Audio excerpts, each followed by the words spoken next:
TDP ఓడిపోతుందని తెలిసి చంద్రబాబు ఫ్రస్ట్రేషన్లోకి వెళ్తున్నారన్నారు మంత్రి మేరుగ నాగార్జున.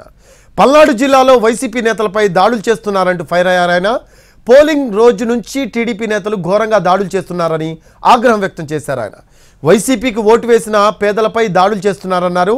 వైసీపీకి అండగా నిలిచిన ఎస్సీ ఎస్టీ మైనార్టీలతో టీడీపీ నేతలు ఘర్షణకు దిగుతున్నారన్నారు మంత్రి మేరుగ నాగార్జున. ఓడిపోతున్నామని ఒక పెద్ద ప్రెస్టేషన్కి వెళ్ళిపోయి దాడులు చేయిస్తానికి, అఘాయిత్యాలు చేయిస్తానికి, అమానుషాలు చేయిస్తానికి, రాష్ట్రాన్ని రావణకాష్టం చేయిస్తానికి ప్రిపేర్ అయి ఈరోజు అనేక ప్రాంతాల్లో దాడులు, అఘాయిత్యాలు చేయిస్తూ ఉన్నాడు. మీరు పర్టికులర్గా చూస్తే పర్టికులర్గా పేదల మీద వైఎస్ఆర్ కాంగ్రెస్ పార్టీకి ఓటేశారు, వైఎస్ఆర్ కాంగ్రెస్ పార్టీకి అండగా ఉండాలని ఎస్సీ ఎస్టీ బీసీ మైనారిటీల మీద దాడులు చేస్తున్నటువంటి తీరు ప్రజలంతా గమనిస్తూనే ఉన్నారు. ఉదాహరణకి పల్నాడు జిల్లాలో కొణిజేల్లో కానీ బీసీ మహిళ ఓటేసిందని ఇంటి మీద దాడి చేసి అఘాయిత్యానికి పాల్గొన్నటువంటి పరిస్థితి.